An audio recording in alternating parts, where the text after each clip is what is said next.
ಸ್ನೇಹಿತರೆ, ನಾವು ಹಿಂದಿನ ವಿಡಿಯೋದಲ್ಲಿ ಗ್ರಾಮ ಪಂಚಾಯತ್ ಅಧ್ಯಕ್ಷರಿಗೆ ಹಾಗೆ ಅಭಿವೃದ್ಧಿ ಅಧಿಕಾರಿಗೆ ಪತ್ರ ಬರೆಯುವುದನ್ನು ನಾವು ಹೇಗೆ ಅಂತ ತಿಳ್ಕೊಂಡಿದ್ದೇವೆ. ಸೊ ಪತ್ರ ಬರೆದು ನೀವು ಪತ್ರ ಈಗ ಗ್ರಾಮ ಪಂಚಾಯತಿಗೆ ನೀಡಿ ಆಯಿತು. ಗ್ರಾಮ ಪಂಚಾಯತಿಗೆ ನೀಡುವ ಮುಂಚೆ 2 ಪ್ರತಿಗಳನ್ನು ಹಿಡ್ಕೊಂಡು ಹೋಗಬೇಕಾಗ್ತದೆ. ಒಂದು ಪ್ರತಿ ಗ್ರಾಮ ಪಂಚಾಯತಿಗೆ, ಒಂದು ಪ್ರತಿ ನಿಮಗೆ.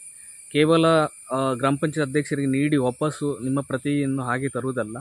ಸೊ ಅದಕ್ಕೆ ನಿಮ್ಮ ಅಲ್ಲಿ ಗ್ರಾಮ ಪಂಚಾಯತಿಯಲ್ಲಿ ಒಂದು ಸೀಲ್ ಹಾಕ್ಕೊಂಡು ರಿಸೀವ್ಡ್ ಅಂತ ಒಂದು ಸೈನ್ ತಗೊಂಡು ಬರಬೇಕು. ಇದು ಯಾಕೆ ಅಂತ ಹೇಳಿದರೆ, ನಾಡಿದ್ದು ನೀವು ಕೊಟ್ಟಂಥ ಲೆಟ್ರಿಗೆ ಅವರು ಉತ್ತರ ನೀಡದೇ ಇದ್ದ ಕಾಲದಲ್ಲಿ ಸೊ ನಿಮಗೆ ಇದು ಹೆಲ್ಪಿಗೆ ಬರ್ತದೆ. ಅದು ಹೇಗೆ ಅಂತ ನಾನು ತಿಳಿಸ್ತೇನೆ.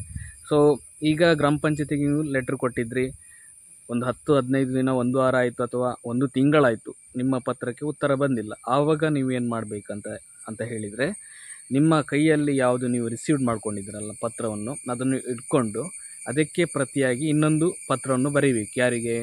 ತಾಲೂಕ್ ಪಂಚಾಯತ್ ಇಒ ಅಂದರೆ ಹೇಳಿದರೆ ಕಾರ್ಯನಿರ್ವಹಣಾಧಿಕಾರಿ ಇದ್ದಾರೆ. ಸೊ ಅವರಿಗೆ ಈ ಪತ್ರದಲ್ಲಿರುವ ಅಂಶಗಳನ್ನು ಅಲ್ಲಿ ತಿಳಿಸಿ, ನಾನು ಪತ್ರ ಬರೆದು 1 ತಿಂಗಳಾಯಿತು ಅಥವಾ 2 ತಿಂಗಳಾಯಿತು ಅಥವಾ 1 ವಾರ ಆಯಿತು ಅಂತ ಅದರಲ್ಲಿ ನಮೂದನೆ ಮಾಡಬೇಕು.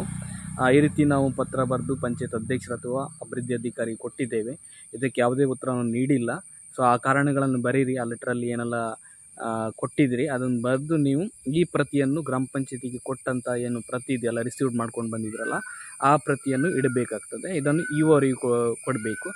ಇವರು ತಕ್ಷಣ ಇದಕ್ಕೆ ಅವರ ಟೇಬಲಿಗೆ ಹೋದ ತಕ್ಷಣ ಒಂದು 2-3-4 ದಿನ ತಗೊಳ್ತಾರೆ. ಅವರ ಟಪಾಲಿಗೆ ಹೋಗಿ ಮತ್ತು ಅವರ ಟೇಬಲಿಗೆ ಹೋಗಬೇಕು ಆ ಪ್ರತಿ.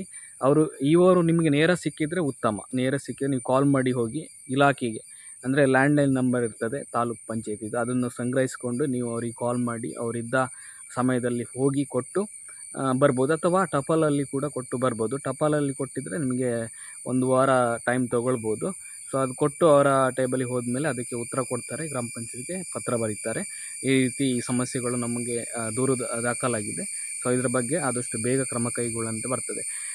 ಆದರೂ ಕೂಡ ಅವರು ಕ್ರಮ ಕೈಗೊಳ್ಳಲಿಲ್ಲ ಅಂತ ಹೇಳಿದರೆ, ಸೊ ನೀವೇನು ತಾಲೂಕ್ ಪಂಚಾಯತಿಗೆ ಲೆಟ್ರ್ ಬರ್ದಿರಲ್ಲ, ಅಲ್ಲೂ ಕೂಡ ಅದೇ ನಿಯಮವನ್ನು ನೀವು ಗ್ರಾಮ ಪಂಚಾಯತಿಯಲ್ಲಿ ಮಾಡಿದ ನಿಯಮವನ್ನು ಮಾಡಬೇಕು. ಹೇಗೆ ಅಂತ ಹೇಳಿದರೆ, ಪತ್ರ ಒಂದು ಇಒ ಕೊಟ್ಟಿದ್ದರೆ ಹಾಗೆ ಒಂದು ರಿಸೀವ್ಟ್ ಕೂಡ ನಿಮ್ಮ ಹತ್ರ ಇರಬೇಕಾಗ್ತದೆ. ಅದ್ರ ಜೊತೆ ಗ್ರಾಮ ಪಂಚಾಯತಿ ಕೂಡ ಇದೆ, ಅದು ನೀವು ಇಒರಿಗೆ ಕೊಡುವಾಗ ಜೆರಾಕ್ಸ್ ಕಾಪಿ ಕೊಟ್ಟು ಆ ಲೆಟ್ರಲ್ಲಿ ಕೊಟ್ಟಿರಬೇಕು. ಯಾಕಂದರೆ ಮುಂದಿನ ಒಂದು ಪ್ರೊಸೆಸ್ಸಿಗೆ ಹೆಲ್ಪ್ ಆಗ್ತದೆ ನಿಮಗೆ.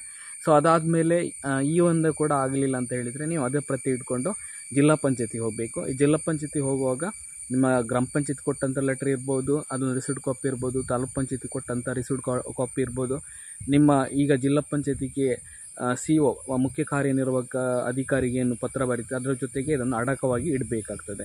ಸೊ ಎಲ್ಲ ಪ್ರತಿಗಳನ್ನು ಇಟ್ಟು COವನ್ನು ನೀವು ನೇರವಾಗಿ ಭೇಟಿ ಮಾಡ್ಬೋದು. ಅವರು ಸಂಜೆ ವೇಳೆ 4 ಗಂಟೆಯ ಸಮಯದಲ್ಲಿ ನಿಮಗೆ ಕೂಡ ಸಿಗ್ತಾರೆ. ಸಾರ್ವಜನಿಕ ಭೇಟಿ ಅಂತ ಇರ್ತದೆ, ಅವರ ಸಮಯ ನೋಡಿ ಹೋಗ್ಬೋದು. ಅಥವಾ ಟಪಾಲಲ್ಲಿ ಕೂಡ ಕೊಟ್ಟು ಬರ್ಬೋದು. ಅದು ಕೂಡ 1 ವಾರ ಸಮಯ ತಗೊಳ್ತದೆ. ಅಲ್ಲಿಗೆ ಹೋದ್ಮೇಲೆ ಖಂಡಿತ ನಿಮ್ಮ ಸಮಸ್ಯೆಗೆ ಪರಿಹಾರ ಸಿಕ್ಕೇ ಸಿಗ್ತದೆ. ಸಿಕ್ಕಿಲ್ಲ ಅಂತ ಹೇಳಿದರೆ ಇಲ್ಲ, ಸಿಗ್ತದೆ. ಆಲ್ಮೋಸ್ಟ್ ಆಗಿ ನಾವು ಕೂಡ ಮಾಡಿ ನೋಡಿದ್ದೇವೆ. ಸೊ ನಾವು ಕೂಡ ಪತ್ರ ಬರೆದು ಅದು ಸಕ್ಸಸ್ ಕೂಡ ಆಗಿದೆ. ಯಾವುದಂತ ಹೇಳಿದರೆ, ಒಳಚರಂಡಿಗೆ ಸಂಬಂಧಪಟ್ಟ ಹಾಗೆ, ಅದು ನಮ್ಮ ಗ್ರಾಮದಲ್ಲ, ಬೇರೆ ಗ್ರಾಮದ್ದು. ಅವರಿಗೆ ನಾವು ಹೇಗೆ ಅಂತ ನಾವು ತಿಳಿಸಿಕೊಟ್ಟಿದ್ದೇವೆ, ಹಾಗೆ ಮಾಡಿದ್ದಾರೆ. ಅದು ಸಕ್ಸಸ್ ಕೂಡ ಆಯಿತು. ಇದು ಕೂಡ ನಿಮಗೆ ಸಕ್ಸಸ್ ಆಗ್ತದೆ. ಸಕ್ಸಸ್ ಆಗಿಲ್ಲ ಅಂತ ಹೇಳಿದರೆ ಮುಂದಿನ ಪ್ರೊಸೆಸ್ ಹೇಗೆ ಮಾಡೋದು ಅಂತ ನಾನು ಮುಂದಿನ ವೀಡಿಯೋದಲ್ಲಿ ತಿಳಿಸ್ತೇನೆ, ಯಾರನ್ನು ಸಂಪರ್ಕಿಸಬೇಕು ಅಂತ. ಸೊ ಇದಿಷ್ಟು ನಿಮಗೆ ಹೆಲ್ಪ್ ಆಗ್ಬೋದು. ಇದನ್ನು ನೀವು ಈ ಪ್ರೊಸೀಜರ್, ನಾನು ಹೇಳಿದ ಪ್ರೊಸೀಜರನ್ನು ನೀವು ಫಾಲೋ ಮಾಡಿ, ಖಂಡಿತ ನಿಮಗೆ ಯಶಸ್ಸು ಸಿಕ್ಕೇ ಸಿಗ್ತದೆ. ಸೊ ಥ್ಯಾಂಕ್ ಯು ಗೆಳೆಯರೆ, ನಾನು ಮುಂದಿನ ವೀಡಿಯೋದಲ್ಲಿ ಸಿಗ್ತೇನೆ. ಸೊ ಎಲ್ರಿಗೂ ಒಳ್ಳೆಯದಾಗಲಿ.